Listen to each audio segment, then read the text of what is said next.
Today on CityCast Denver, even before Mayor Mike Johnston signed Denver's flavored tobacco ban into law last year, local vape shops were organizing a campaign to repeal it. So they gathered the signatures, they out-fundraised the competition, and now they're asking for your vote in November. So why are these small business owners so desperate to repeal the ban? And what will it say about Denver if voters say no? I invited a couple of local vape shop owners to sit down with me and talk it all through. Today is Wednesday, August 27th. I'm Paul Caroli, and here's what Denver's talking about.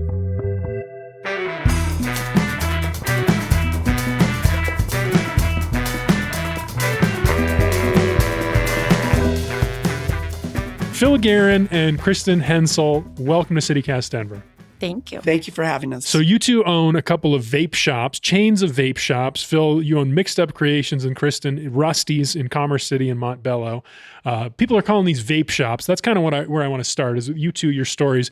Were they vape shops when you bought them? Yeah, I started 32 years ago, and we've been selling vape products now for almost 20 years, but it's definitely not where we started. We started as more of a traditional head shop, and Mixed Up, I started making handmade little mushroom charms that we sold at People's Fair and Taste of Colorado. And that's really how I built my business. Started selling pipes, and the business really evolved from there. And I really have always been an advocate of doing things like in a safe way.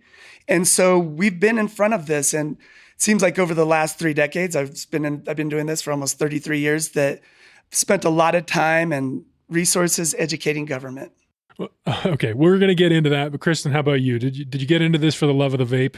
No, we started about 11, 12 years ago. And at that time, vape was just in the beginning stages. So we definitely started as a smoke shop. Very, very quickly, it changed into predominantly vape, though. And now it's definitely over half of our business. So the ban will dramatically impact us. Wow. So the other half was like water pipe, quote unquote water pipes. You can say the B word if you want. Can you? How do you handle I won't kick that? You out, Honestly, I don't, because there's a lot. There's like, it feels like the whole business is that kind of stuff. Yeah. I was talking to producer Olivia earlier, and she was like, if you go in and you ask for, what was it? Air conditioning cleaning? Yeah, VCR cleaner. Yeah. What's VCR cleaner? We don't sell that. It's I think the street name is Rush, and it's definitely like, we try to stay away from harmful things. And I think there's a lot of things that are out there, but that's more like a gas station item. I've never heard of it. I think I think it's poppers. I think some people know it as poppers. Yeah. What about, let me ask you another one. I'll just hit you with a bunch of whippets, Galaxy Gas, nitrous. You guys sell nitrous? We do. I hear this is super huge right now and growing. Yes, for making whipped cream. And maybe some other things as well. Perhaps. I've never tried it personally. Have you guys tried it? No. Well, if you're talking about whipped cream, yes, I have. But in terms of like, I'm talking about the other thing. I've been in a dentist's office before. We don't advocate people, do the wrong thing. But they are. But we don't, They sure as hell are, Phil. But you know what? You can walk into a hardware store, and I bet you right next to the point of sale, I could find something and do something illegal with it. So, we're not holding people's hands. I think adults are adults, and adults will do adult things. And that's really what I like advocating for, the rights of adults to make choices for themselves. And I don't think that we always get it wrong.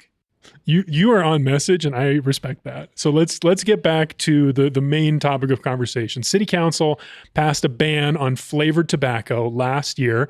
The mayor signed it. Our previous mayor had vetoed it, but our current mayor, Mike Johnston, signed it. It was an overwhelming vote, and this went into effect in March, though violations are not going to be punished until 2026. So we're in this kind of limbo period now. What has this meant for your business, Kristen? I think you said, 60%? Tell me about this effect. It's just a lot of uncertainty amongst our customers coming in. These are products that they rely on, and like Phil said, help them quit smoking. So now they're kind of disappearing, they disappeared off a lot of people's shelves when the ban first went into place. Once we were able to get those 17,000 signatures and secure it on the ballot, and they delayed it until January, there's just a lot of uncertainty. People coming in thinking that we might be selling illegal things, even though we're not. People buying extra. And then, to be honest, a lot of people are relieved when we tell them, oh, you can go buy it in Aurora still. You can still go buy it in Commerce City, in Littleton, anywhere else around the Denver metro area. You can still buy them. And they're like, oh, whew. And it's like, well, what about us? What about our employees? What about, what we're doing here? So It's just been a lot of uncomfortable conversations. How about you, Phil? Would you put a number on it, the impact on your business? It's going to have a dramatic, it's going to have a devastating impact on our business and on the livelihood of the people that, have always looked to Mixed Up for opportunities that don't exist other places. And, and I've worked hard too. I started with $30. It just doesn't seem fair that, a quick decision on basically some intellectual laziness could just come in and wash it all away like a wave washing a sandcastle away. Intellectual lazy. We know the arguments that they're making. These were very persuasive arguments for almost all but one of our city council members and the mayor. They say that it's because of kids. It's because of kids, and it's because these flavored tobacco products have been disproportionately targeted towards communities of color in our city. But specifically, I think the kids thing. Like, we know that kids are vaping more than ever. They're getting these things, and that the flavors are targeted to kids. It's kind of the same debate we've always had. So what do you say? Kristen, go ahead. You're raising your hand, which you don't have to do if you don't want to. If you want to talk about keeping flavored vapes out of kids' hands, let's talk about flavored alcohol or flavored marijuana products. Like, adults still have access to those products, even though kids get a hold of that stuff all the time. I know I had access before I was 21. So it just feels really hypocritical of city council to put us in this bad category when they're not even considering their White Claws and all the drinks that they drink, It just seems hypocritical, and they pushed it through so quickly without giving us a chance to really speak our piece, to offer alternatives about like how we can improve the regulation, how they can crack down on shops that aren't following the laws. But are there shops that aren't following the laws? That aren't licensed. We're starting to figure that out. And so in this, through this process, what we figured out is people like Kristen and I, we're being scrutinized all of the time. And by federal government, we have the FDA coming in with stings. We have the state government coming in with stings. What? I never heard of this. Oh, yeah. And Denver. The FBI is going in? FDA. Oh, Oh, no, I did read about this in Aurora. Not just Aurora. No, they come in and with underage kids on a regular basis to buy nicotine products. And I have reports if So they have got kids. They're going in and they're like testing whether or not you'll sell them. Yes. Like the bubblegum flavored vape cartridges. Yes.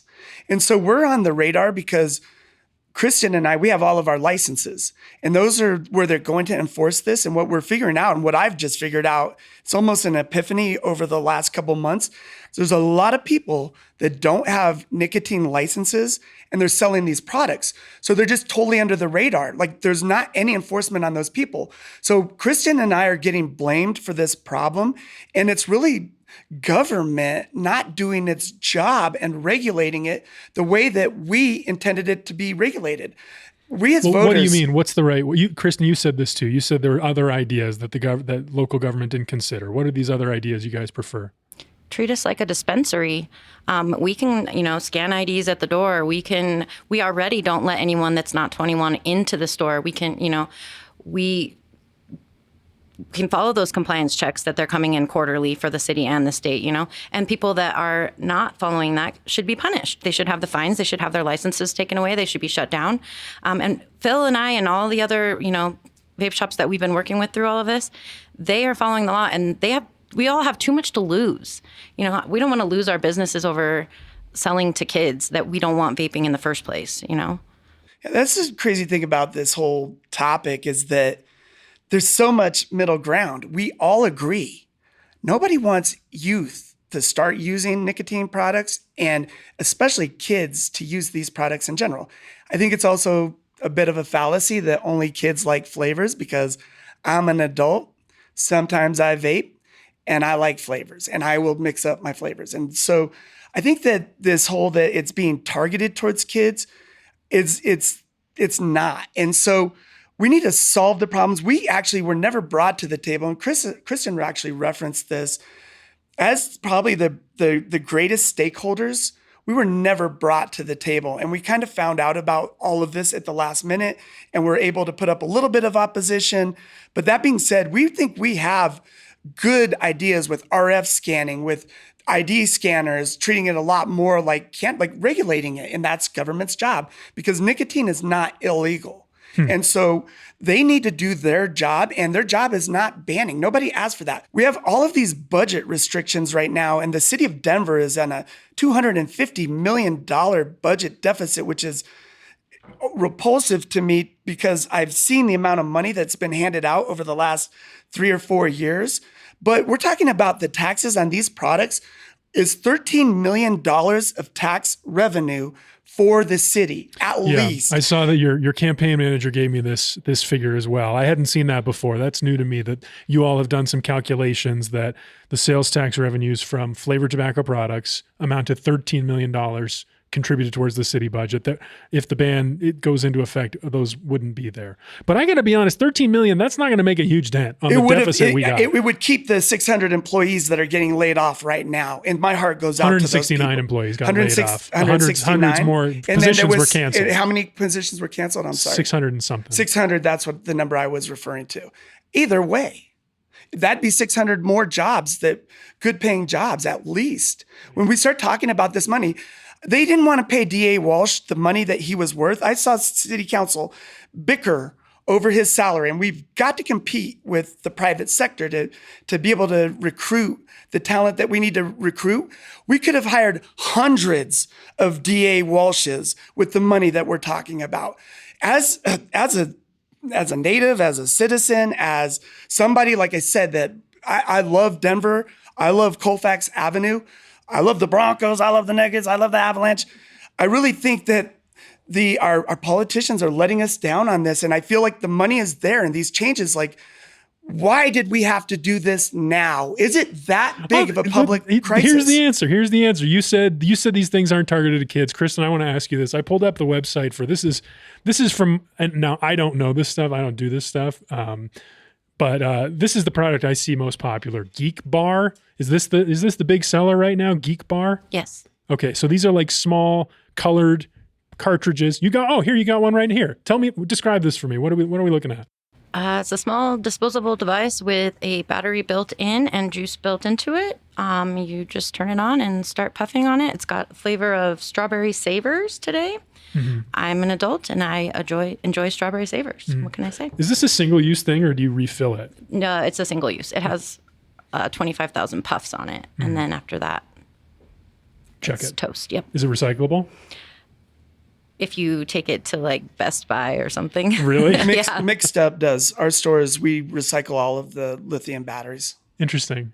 And then we have an exchange program for that exact reason, because we want to be environmentally responsible. Well, I appreciate that. I'm sure not every store is like you, but that is a cool thing that you're doing. And that's not even the main issue. But I wanted to talk more about the kids. I pulled up the Geek Bar website. This is a cartoon, yes? This is a big graphic cartoon that they're using on their website with a spaceship.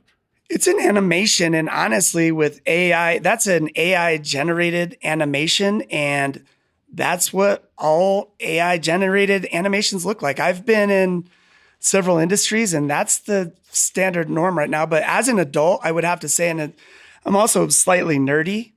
What you're showing me right now, it looks cool, but I'm a Star Wars guy, but I would watch Star that. Warsy. I thought Fortnite. That was my first thought when I looked at this. Kristen, how about you? I just don't think it's fair to say that that's targeting kids. They're not advertising to kids directly. You have to go to that website. But as far as in Denver, there's no one targeting kids. There's no advertisements. We're not on commercials like alcohol is. We're not. You come into our shop and then you see our products.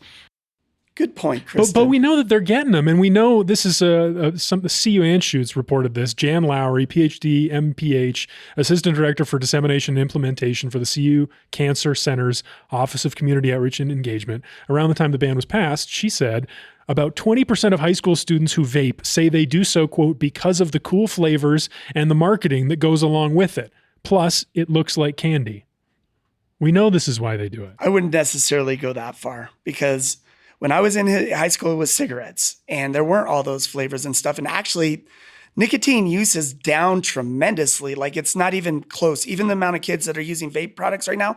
When I was in high school, and not that this makes it better, but I think that we're trending in the right direction, even with vape products. And do things need to get fixed? Yes. And I think that this isn't just a me and Kristen problem.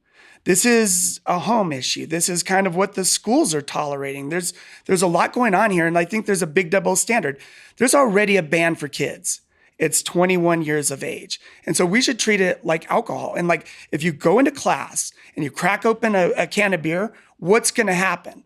If you go into class and you vape in class, the exact same thing should happen. And then that rate would go down tremendously, because even though, I grew up in the 80s and it was a fun time, rarely did kids drink at school. Not saying that they didn't, but rarely. And you know why? Your because classmates are drinking at school? Once in a while, like I'm not going to, I don't want to throw anybody under the bus. That's a long time ago. What's the statute of limitations? I'm learning a lot about you today, Phil. I like this.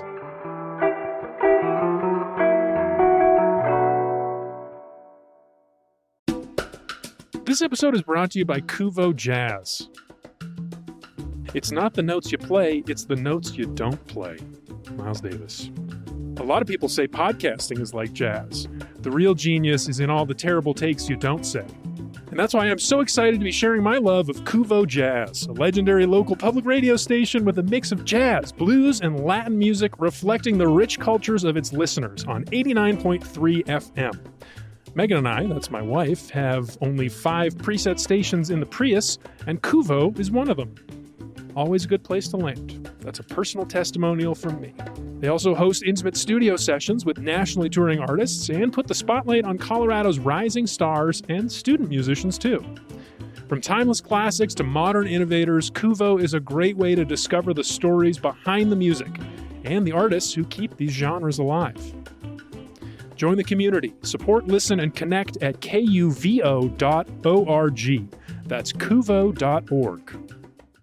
CityCast is brought to you by Wise, the app for international people using money around the globe. With Wise, you can send, spend, and receive up to 40 currencies with only a few simple taps, and save up to 55% compared to major banks. Plus, Wise won't add hidden fees to your transfer. Whether you're buying souvenirs with pesos in Puerto Vallarta or sending euros to tip your Coliseum tour guide, you know you're getting a fair exchange rate with no extra markups. That's what makes Wise the fast, affordable way to use your money around the globe. Wise offers 24/7 live support and runs over 7 million daily checks to catch and prevent fraud, so you know your money is where it's supposed to be. Be smart. Join the 15 million customers who choose Wise. Download the Wise app today or visit wise.com. Learn more by visiting wise.com/US/compare. Terms and conditions apply. Kristen, so you all have raised a lot of money. You've raised, what's the figure here? $328,000 for this campaign. This was the 17,000 signatures you collected, although it looks like, I think only like 11,000 or so were accepted as valid. But yeah, that's a lot of money. And then I looked at the contributors, and there was some reporting that one of the biggest contributors is Philip Morris. How does it feel to be on the same side as Philip Morris? I would say I'm not on the same side as Philip Morris. Philip Morris obviously has their own interest in it, but I'm here. I'm out passing out stuff to vape shops. I'm telling my customers, I'm a person with employees and a lease and a home and bills, So it's not, Big Tobacco is not going to be fazed by this in the same way that Phil and I and all the other shops will be.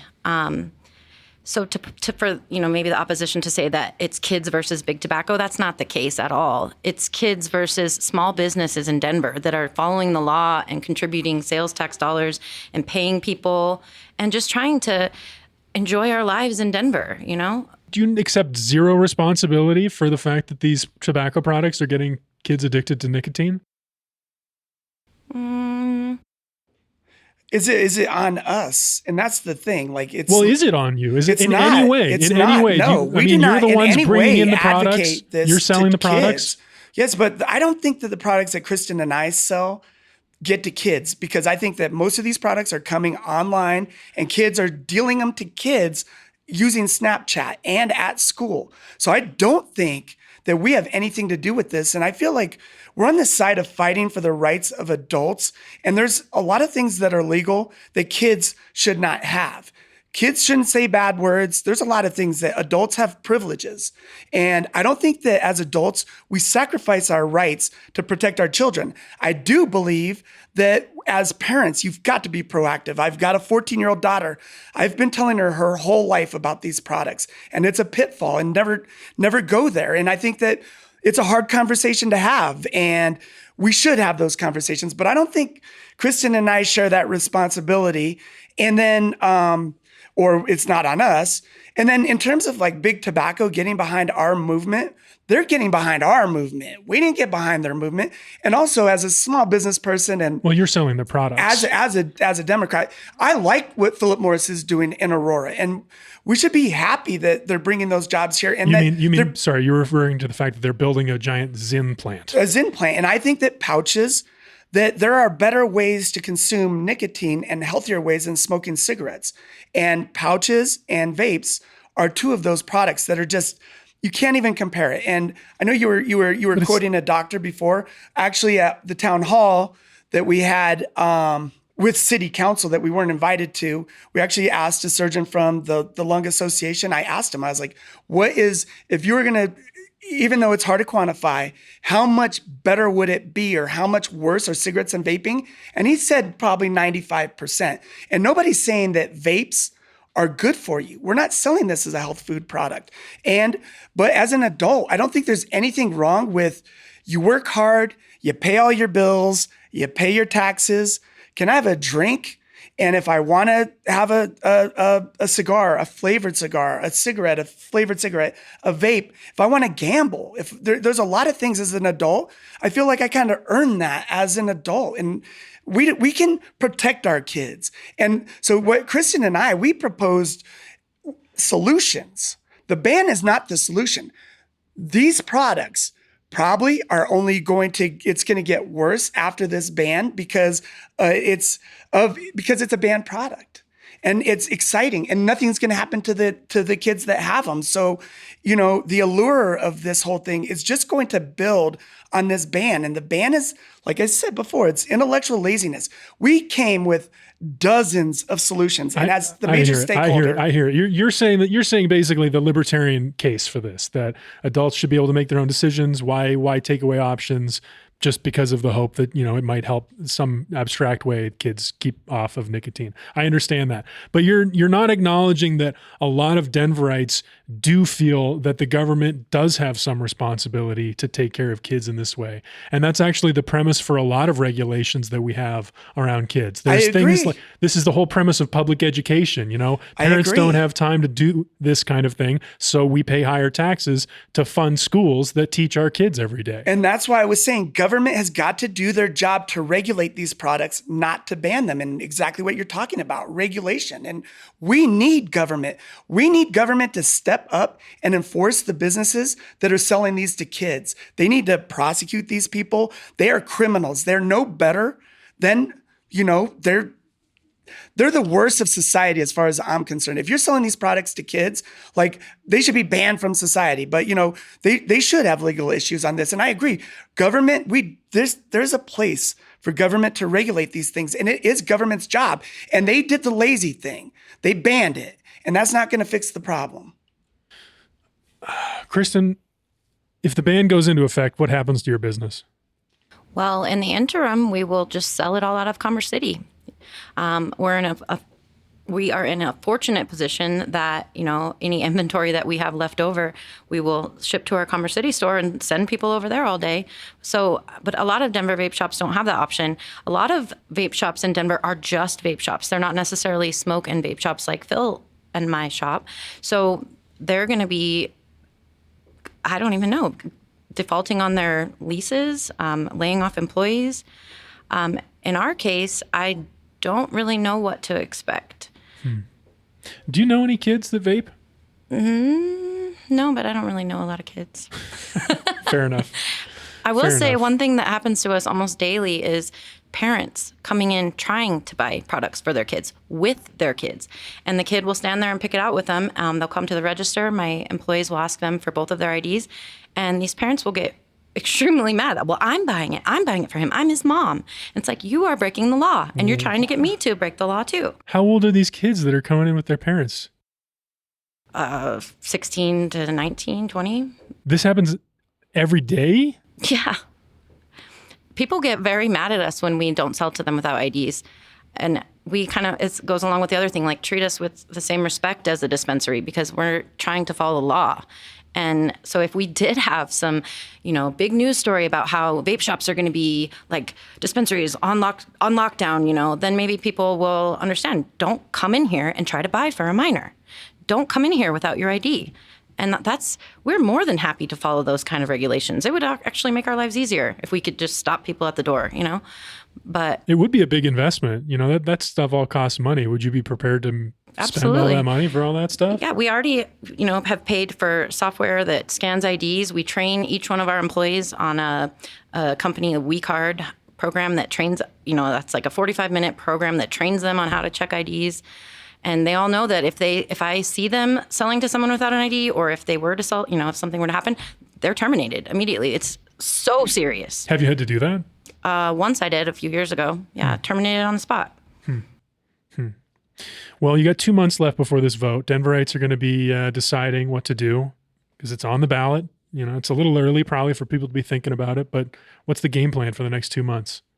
Well, we'll have our ballot number on September 5th. At that point, we're going to, blast our social media, blast our website, send out emails to all of the vape shops, all of the convenience stores, all of the distributors that are involved, just trying to get the word out. We have a really good social media team that we hired, and they've ramped up our campaign in the last week or so with daily content, things like that. What just occurred to me is you got to be 18 to vote, but 21 to buy these nicotine products.